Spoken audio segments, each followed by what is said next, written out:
Hello sunshine lover, welcome back to another part of best mountain painter. चलो चलते हैं। हमने लास्ट टाइम में देखा था कि वांगजी जो कि मैदान में आलू के लिए जा चुका था, अब सीन शिफ्ट होता है माउंटेन में। तो वांगजी कहता है ये वी कहाँ चला गया आलू की जगह छोड़कर, ये तो अभी ही यहाँ कचरा साफ कर रहा था। समझ नहीं आता ये कहाँ चला जाता है। उसी समय वो दूर देखता है जिसे उसे वांगजी की तरह ही कोई पर्सन दिखाई देता है। तो वो बोलता है ये तो वहाँ माउंटेन में है, ये कर क्या रहा है वहाँ। तो वांगजी जो कि वेइंग की ओर जाने लगता है, उसे दो लोग दिखाई देते हैं जो कि फ़ाइट करते हैं। जो वांगजी और सेनापति फ़ाइट करते हैं। वो सेनापति वही जो वांगजी के वहाँ का सेवक है।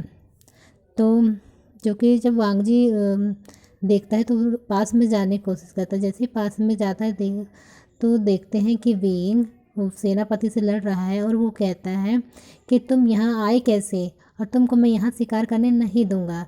तो यहाँ सेनापति कहता है मैं यहाँ शिकार करने नहीं आया हूँ, मैं यहाँ वांगजी प्रिंस को लेने आया हूँ, क्योंकि उनको महाराज याद कर रहे हैं।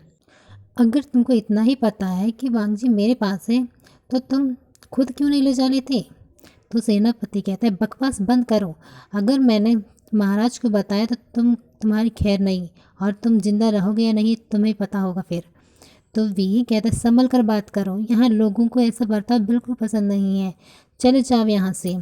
अब दोनों बहुत लड़ने लगते हैं। तभी वांगजी कहता है नहीं वीइंग रुक जाओ, ये आकाश लोक का सेनापति है। सेनापति कहता है वांगजी क्या आपको कोई परेशानी हुई। वांगजी कहते हैं बिल्कुल नहीं, क्या आपको यहाँ मुझे ढूंढने के लिए भेजा गया है। तो सेनापति कहता है प्रिंस वांगजी आपके भाई और महाराज कुछ नहीं खा पी रहे हैं और वो बहुत परेशान हैं आपके लिए। आपने कुछ और देर की तो आप महाराज को कभी नहीं आप देख पाएंगे। जो कि विंग ये सुनकर विंग यहाँ से चला जाता है। तो आप कभी महाराज को कभी नहीं देख पाओगे, आपको मेरे साथ चलना होगा, ऐसा सेनापति कहता है। तो यहाँ वांगजी जो कि सैड हो जाता है। तभी सेनापति अपने जेब से हेडबैंड निकालता है और उसे छोटे से बादल के रूप में चेंज कर देता है और कहता है देखिए इस बादल में मेरे साथ चल सकते हो। यहाँ वांगजी रोते हुए कहता है बस करो। अब सीन शिफ्ट होता है वीइंग की ओर, जो सैड बैठा है और सोचने लगता है कि जैसे वांगजी जाने लगा है और उसे बस बाय कह रहा हो और ख्याल रखना कुछ कह रहा है, ऐसा कुछ कह रहा है, उसे ऐसा मन में लगता है। तभी उसे दौड़ने की आवाज़ सुनाई देती है, जो वांगजी उसी की ओर आ रहा था। तभी वह गिर जाता है, जिसके पैर पर मोच आ जाती है। तभी वीइंग पास जाता है और कहता है तुम गए नहीं, तुम्हें वो सेनापति ले जाने आया था, तुमको जाना चाहिए था। तो वांगजी कहते हैं मैं नहीं जा सका। वीइंग कहता है तुम जा नहीं सके क्योंकि तुम्हारे पास में हेडबैंड नहीं था, या फिर तुम जाना नहीं चाहते। वीइंग कहता है ठीक है तो घर चलते हैं। जो वांगजी गिर गया था तो उसको चोट लग जाती है और कराहने लगता है और कहता है मैं चल नहीं पा रहा हूँ। तो वीइंग कहता है वो तुम्हें मोच आ गई है। वांगजी कहता हाथ मत लगाओ, मुझे बहुत दर्द हो रहा है। तो वीइंग कहता है मुझे देखने दो, तुम्हें दर्द भी होता है। तभी हिरण सब्जी की टोकरी को देखते हुए कहता है वांगजी कहाँ हो सकता है। तभी हिरण को खरगोश दिखाई देता है। तो खरगोश को कहता है तुम अंधेरे में क्या कर रहे हो और तुम वहाँ घूम क्यों रहे हो। तो यहाँ खरगोश कहती है अरे तुम यहाँ से तुम्हें टोकरी कहाँ से मिली, तुम यहाँ क्या कर रहे हो। तो यहाँ हिरण कहता है मैं मैदान में आया था क्योंकि वांगजी काफ़ी देर से नहीं आया था। तो खरगोश कहती है तो फिर वांगजी कहाँ गया। तो हिरण कहती है मुझे लगता है वो शैतान ले गया होगा। खरगोश कहते हैं ओ बदमाश आदमी, अब क्या करेंगे, कुछ तो करना पड़ेगा, जल्दी चलो। हिरण जो कि कहता है अब तुम कहाँ जा रहे हो। तभी दोनों देखते हैं कि वांगजी और वीइंग साथ में हैं और खुश खुश हो जाते हैं। दोनों खरगोश और जो हिरण है वो वांगजी और वीइंग को साथ में देखकर खुश हो जाते हैं। अब वो देखते हैं कि जो वांगजी है वो सडन ही वीइंग को किस कर लेता है उसके चिक्स में। तो यहाँ जो कि ये देखते से वीइंग शॉक हो जाता है, बोलता है फिर मतलब रियलाइज़ करता है कि वो वांगजी को भी पकड़ा हुआ है। तो वो बोलता है तुम क्या कर रहे हो? तो यहाँ वांगजी कहता है कि मुझे बस मन किया इसलिए मैंने किस कर दिया। तो यहाँ वीइंग तो ठीक है, अभी तुम्हें मोच लगी, अब तुम घर कैसे जा पाओगे? तो यह वांगजी कहता है तो मैं यहाँ हमेशा के लिए रह जाता हूँ। तो वीइंग कहता है वांगजी क्या तुम सच कह रहे हो? तो वांगजी यहाँ कहता है हाँ मैं बिल्कुल सच कह रहा हूँ, मेरा हेडबैंड तो खो गया है तो मैं अब यहीं ईलिंग में रहूँगा। तो यह वीइंग कहने लगता है क्या तुम्हें अभी भी लगता है कि मैंने पंख छुपाए हैं? ध्यान रखना यहाँ रहने वाले लोग बहुत अच्छे होते हैं और ये एक दूसरे की मदद करते हैं। हम सालों से खुश और शांति से रहते आए हैं, क्या तुम्हें सचमुच यहाँ रहना चाहते हो? तो वांगजी यहाँ कहता है हाँ मुझे ये जगह बहुत पसंद है और हाँ हीलिंग के माउंटेन में भी रहना बहुत पसंद है और तुम्हारे साथ और माँ के साथ भी। ये सुनते ही वीइंग की हार्ट बीट बहुत फास्ट होने लगती है। तो फिर यहाँ वीइंग कहता है तुम ऐसे बातें क्यों कर रहे हो, क्या मुझे यहीं पे खड़े खड़े मार दोगे? तो यहाँ वांगजी कहता है तुम्हें नहीं लगता मैं कुछ बोल रहा हूँ? तो यहाँ जो कि वीइंग कहता है मुझे लगता है तुम अभी ज़्यादा सोच रहे हो, तुम पर हाँ मुझे तुम्हारा हेडबैंड ढूंढना होगा। तो यहाँ वांगजी कहता है इसकी कोई ज़रूरत नहीं है।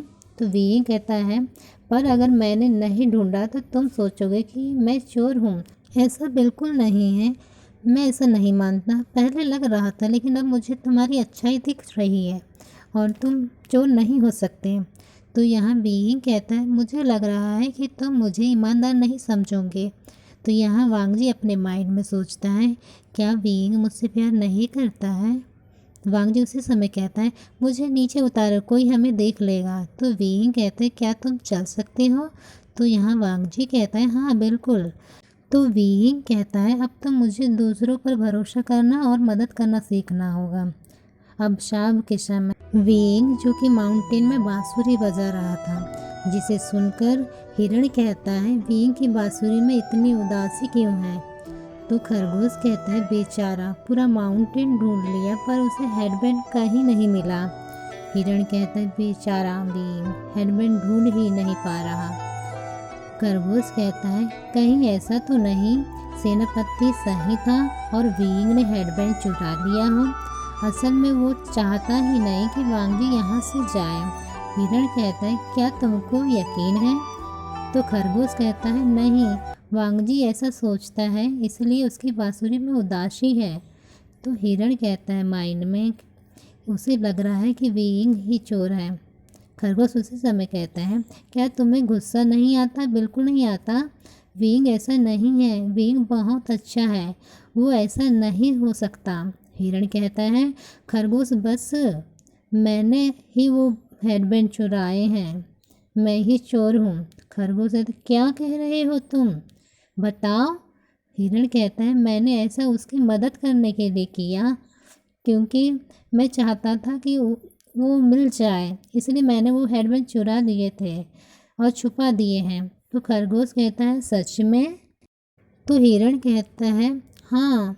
खरगोश कहता है हे और हिरण के मुंह में किस कर देता है और खरगोश जो कि देखते ही रह जाता है। तुमने बहुत अच्छा, फिर उसी समय बोलता है खरगोश कि तुमने बहुत अच्छा किया, अब ये सारी कहानी भूल जाओ। हिरण कहता है नहीं अभी नहीं। खरगोश कहता है क्यों अभी नहीं? तो हिरण कहता है मैं वो हेडबैंड तब तक नहीं दूंगा जब तक कि मैं वांगजी के 3 बच्चे नहीं देख लेता। तो खरगोश बोलता है हाँ। हिरण बोलता है हेडबैंड वापस कर दिए तो वो आकाश लोक चले जाएगा। तो खरगोश बोलता है ओहो तुम गलत सोच रहे हो, कुछ ऐसा कुछ भी नहीं होगा, तुम देखना अब बीइंग और वांगजी हमेशा साथ रहेंगे और वो फिर तुम्हें हेडबैंड वापस कर देना चाहिए। तो यहाँ हिरण कहता है नहीं कर सकता, मैंने देखा है वांगजी तो पसंद करता है लेकिन बीइंग पसंद करता है कि नहीं करता पता नहीं है। तो खरगोश कहता है तुम क्या चाहते हो, क्या बीइंग और वांगजी हमेशा दुखी रहें? हिरण कहता है नहीं, मैं बिल्कुल ऐसा नहीं चाहता। और मॉर्निंग का समय मतलब सुबह हो जाती है। वांगजी जो कि उठते हैं अरे सुबह हो गई, मेरे कपड़े कहाँ हैं? तभी बाहर निकल कर देखता है तो बीइंग की माँ उसी समय कहती है, हाँ तुम्हारे कपड़े मैंने धुल कर डाल दिए हैं। तो यहाँ वांगजी कहता है, मैं पानी लेने जा रहा हूँ। तो माँ कहती है, मैं ला देती हूँ। तो वांगजी कहता है, नहीं मैं ले आऊँगा, तालाब ज़्यादा दूर नहीं है। अब वांगजी झरने की ओर जाने लगता है और वो झरने के पास पहुंच जाता है और पानी का घड़ा भरने के लिए मग को झरने में डुबाता है और सेनापति की बातों को याद करता है, जिसने कहा था कि महाराज बहुत दुखी हैं और आपके भाई भी, जो बहुत परेशान हैं और वो कुछ खा पी नहीं रहे हैं। तब वांगजी के बड़े भाई की परछाई उन्हें पानी में दिखती है, जो कहता है, वांगजी वापस आ जाओ। तो वांगजी कहता है, नहीं मैं नहीं आ सकता। तो उसके बड़े भाई, जो कि चित्सेचेन नाम है, वो बोलते, क्या तुम्हें वीइंग से प्यार हो गया है, पर तुम ये नहीं कर सकते।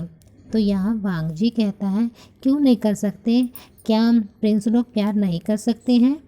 तो यहाँ सिचेन कहता है, वीइंग को भूल जाओ, यहाँ वापस आ जाओ, पिताजी की तबीयत बहुत ज़्यादा ख़राब है। तो यहाँ सिचेन की परछाई है वो चली जाती है और वांगजी वहीं कहते रह जाता है, नहीं मैं वापस नहीं जा सकता और काम करना मुझे यहाँ अच्छा लगता है, क्या काम करने में गलत है। तभी खरगोश और हिरण वांगजी के पास आ जाते हैं और उसे कहीं ले जाने का इशारा करते हैं। तो वांगजी कहता है, अरे कहाँ ले जा रहे हो तुम, माँ मेरा घर में इंतज़ार कर रही होगी, तुम आगे फिर भी चलो, तुम आगे चलो, मैं पीछे आता हूँ तुम्हारे। फिर खरगोश और हिरण आगे आगे चलने लगते हैं और वांगजी उन्हें फॉलो करता है। फिर एक चट्टान के पास जाते हैं। तो वांगजी कहता है, पर तुम दोनों मुझे यहाँ क्यों लाए हो। तो खरगोश जो बेले को, मतलब जो चट्टान है उसको, वहाँ पे जो बेले ढके थे उसको हटाता है, जो कि वहाँ इशारा करता है, वहाँ दिखते हैं उसे हेडबैंड दिखता है, जो कि एक पत्थर के ऊपर होता है। तो वांगजी खुश होकर कहता है, ओह ये तो मेरा हेडबैंड है, तो तुम लोगों ने मेरा हेडबैंड छुपाया। अब वांगजी, जो कि हेडबैंड को पकड़ते हुए इमोशनल हो जाता है और कहता है, फादर और ब्रदर मेरा हेडबैंड मिल गया। ये नज़ारा देखते हुए खरगोश व हिरण इमोशनल हो जाते हैं। तो खरगोश कहता है, ओह तो तुमने हेडबैंड वापस कर दिए। तो यहाँ हिरण कहती है, हाँ मैंने वापस कर दिए। तभी वांगजी खुश होते हुए वीइंग को आवाज़ देते हुए बोलती है, वीइंग मेरा हेडबैंड मिल गया, और दौड़ के जाने लगता है। अब झरना की तरफ सीन शिफ्ट होता है, जहाँ पर वीइंग की माँ आ गई थी और कहती है, कितना टाइम हो गया, वांगजी क्यों नहीं वापस आया। उसे समय देखती है कि वहाँ घड़ा खाली है। तो वो कहती है, शायद हो सकता है वो कहीं गया हो, या फिर ऐसा भी हो सकता है कि उसे सैनिक मिल गए और वो चला गया हो। तो बहुत कुछ सोचने लगती है और कहती है, हाँ वैसे भी हो सकता है, उसने वैसे भी शाही कपड़े पहन रखे थे, तो शायद उसको सैनिक लोग आए होंगे तो पहचान लिए होंगे। बस ऐसा कहते हुए और वो रोने लगती है। तभी वी की मदर, जो कि रोती है, तो उसे कहीं से आवाज़ सुनाई देती है। तो जो कि वीइंग आवाज़ दे रहा था, माँ मैं काम पर जा रहा हूँ, क्या आप वांगजी के हाथ में मेरा खाना भेज दोगे। तो वीइंग की मदर कहती है, ठीक है। पर उनकी माँ, जो कि घड़ा भर रही थी, पर उनका ध्यान बिल्कुल नहीं था, क्योंकि घड़ा भर चुका था, फिर भी वो डाले जा रही थी, जिसे देखकर वीइंग कहता है, माँ कुछ हुआ है क्या। तो यहाँ वीइंग की माँ कहती है, पता नहीं, मुझे वांगजी दिखाई नहीं दे रहा है, जबकि उसे पानी के लिए आया था, पर उसे काफ़ी देर लग गई और यहाँ घड़ा खाली रखा था, तो मुझे लग रहा है वो सेनापति आए होंगे तो ले जा लिए होंगे। उसी समय वांगजी की आवाज़ आती है, जो कि वीइंग करके आवाज़ दे रही थी और हेडबैंड मिल गया करके। तो उसी समय जैसे ही वांगजी उनके पास पहुंचता है और बोलता है, माँ मुझे मुझे हेडबैंड मिल गया। तो वीइंग की माँ ऐसा सुनते ही उसके हाथ में जो घड़ा रखा था तो वो गिर जाता है, जो कि टूट जाता है। फिर बोलती, क्या तुम्हें हेडबैंड मिल गया। तो यहाँ वीइंग भी देखता है उसकी माँ की तरफ, जो कि इमोशनल, तो रोई थी तो उसके आंखें लाल दिख रहे थे। तो वो बोलते हैं, कहीं जाने किससे, कहीं वांगजी चला ना गया हो, इसके इससे तो नहीं रो रही थी माँ। तो यहाँ अब बीइंग भी इमोशनल हो जाता है। अब बीइंग को उसकी फीलिंग का पता तो नहीं है, लेकिन वो भी वांगजी को प्यार करने लगा है। तो उसी समय वांगजी पहुँच जाता है, बोलते माँ पता है ये हेडबैंड यहाँ मिला मुझे चट्टान के नीचे। तो यहाँ बीइंग की मदर कहती है क्या सच में अब तुम जाओगे, अब तुम जाने वाले हो तुम्हारे आकाश लोग। तो यहाँ वांगजी कहता है माँ मैं अभी नहीं जा रहा हूँ, मैं आप ही लोगों के साथ रहूँगा। तो यहाँ बीइंग की मदर कहती है पर अब तुम्हारा हेडबैंड मिल गया है, अब तुम्हारे घर वाले भी परेशान हो रहे हैं, तुम्हें जाना चाहिए और तुम वैसे भी खुश हो गए तुम्हारा हेडबैंड मिल गया। तो यहाँ वांगजी कहता है पर माँ मैं हेडबैंड मिल गया इसलिए बता रहा हूँ खुश होकर, क्योंकि बीइंग को लग रहा था कि मैंने उन्हें चोर समझा, क्योंकि मुझे ऐसा पहले लग रहा था, पर अब मुझे हेडबैंड मिल गया और मुझे यकीन भी था कि बीइंग चोर नहीं है। तो मैं इसीलिए खुश होकर बता रहा था, घर जाने की इससे खुशी है ये नहीं बता रहा था। तो यहाँ बीइंग की मदर कहती ठीक है और वो घड़ा पकड़ के जाने लगती है। उसी समय सेनापति जो कि चट्टान के पीछे छुपा था उसने देख लिया था। तो उसने जैसे ही वांगजी वो इमोशनल हो जाता है वो अपना हेडबैंड फेंक देता